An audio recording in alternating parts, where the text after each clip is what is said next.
പുറപ്പാട് പുസ്തകം 13-ാം അധ്യായം 1 മുതലുള്ള വാക്യങ്ങൾ. യഹോവ പിന്നെയും മോശെയോട്, ഇസ്രായേൽ മക്കളുടെ ഇടയിൽ മനുഷ്യരിലും മൃഗങ്ങളിലും കടിഞ്ഞൂലായി പറക്കുന്നതിനെ ഒക്കെയും എനിക്കായി ശുദ്ധീകരിക്ക, അത് എനിക്കുള്ളത് ആകുന്നു എന്ന് കൽപ്പിച്ചു. അപ്പോൾ മോശെ ജനത്തോട് പറഞ്ഞത്, നിങ്ങൾ അടിമവീടായ മിസ്രയീമിൽ നിന്ന് പുറപ്പെട്ടു പോന്ന ഈ ദിവസത്തെ ഓർത്തുകൊള്ളുവീൻ. യഹോവ ബലമുള്ള കൈകൊണ്ട് നിങ്ങളെ അവിടെ നിന്ന് പുറപ്പെടുവിച്ചു. അതുകൊണ്ട് പുളിപ്പുള്ള അപ്പം തിന്നരുത്. അബീബ് മാസം ഈ തീയതി നിങ്ങൾ പുറപ്പെട്ടു പോന്നു. എന്നാൽ കനാന്യർ, ഹിത്യർ, അമോര്യർ, ഹിവ്യർ, യെബൂസ്യർ എന്നിവരുടെ ദേശമായി യഹോവ നിനക്ക് തരുമെന്ന് നിന്റെ പിതാക്കന്മാരോട് സത്യം ചെയ്തതും പാലും തേനും ഒഴുകുന്നതുമായ ദേശത്തേക്ക് നിന്നെ കൊണ്ടുചെന്ന ശേഷം നീ ഈ മാസത്തിൽ ഈ കർമ്മം ആചരിക്കണം. 7 ദിവസം നീ പുളിപ്പില്ലാത്ത അപ്പം തിന്നണം.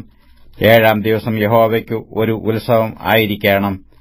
7 ദിവസവും പുളിപ്പില്ലാത്ത അപ്പം തിന്നണം. നിന്റെ പക്കൽ പുളിപ്പുള്ള അപ്പം കാണരുത്. നിന്റെ അതിർക്കകത്തെങ്ങും പുളിച്ച മാവും കാണരുത്. ഞാൻ മിസ്രയീമിൽ നിന്ന് പുറപ്പെടുമ്പോൾ യഹോവ എനിക്കുവേണ്ടി ചെയ്ത കാര്യനിമിത്തമാകുന്നു ഇങ്ങനെ ചെയ്യുന്നത് എന്ന് നീ ആ ദിവസത്തിൽ നിന്റെ മകനോട് അറിയിക്കണം. യഹോവയുടെ ന്യായപ്രമാണം നിന്റെ വായിൽ ഉണ്ടായിരിക്കേണ്ടതിന് ഇത് നിനക്ക് നിന്റെ കൈയിന്മേൽ അടയാളമായും നിന്റെ കണ്ണുകളുടെ നടുവിൽ ജ്ഞാപകലക്ഷ്യമായും ഇരിക്കണം. ബലമുള്ള കൈകൊണ്ടല്ലോ യഹോവ നിന്നെ മിസ്രയീമിൽ നിന്ന് പുറപ്പെടുവിച്ചത്. അതുകൊണ്ട് നീ ആണ്ടുതോറും നിശ്ചയിക്കപ്പെട്ട സമയത്ത് ഈ ചട്ടം ആചരിക്കണം. യഹോവ നിന്നോട് നിന്റെ പിതാക്കന്മാരോടും സത്യം ചെയ്തതുപോലെ നിന്നെ കനാന്യരുടെ ദേശത്ത് കൊണ്ടുചെന്ന് അത് നിനക്ക് തരുമ്പോൾ കടിഞ്ഞൂലിനെയൊക്കെയും നിനക്കുള്ള മൃഗങ്ങളുടെ കടിഞ്ഞൂൽ പിറവിയെയൊക്കെയും നീ യഹോവയ്ക്കായി വേർതിരിക്കണം.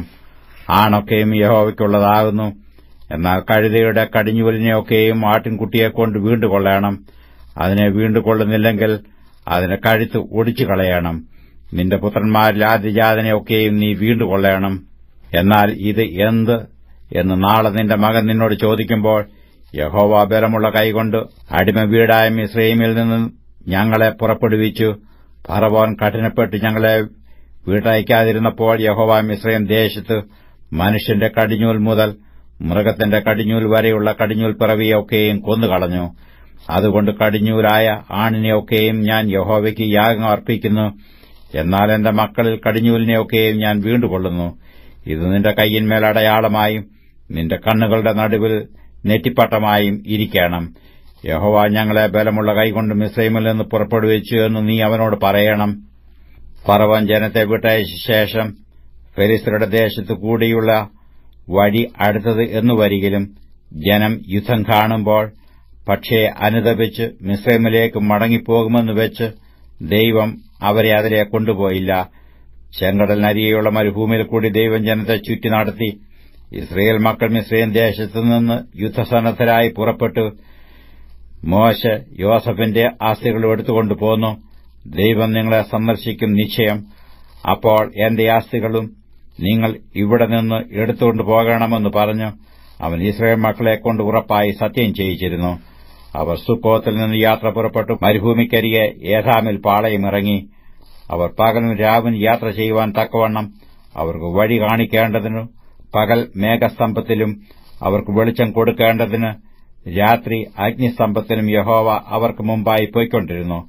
പകൽ മേഘസ്തംഭവും രാത്രി അഗ്നിസ്തംഭവും ജനത്തിന്റെ മുമ്പിൽ നിന്ന് മാറിയതുമില്ല.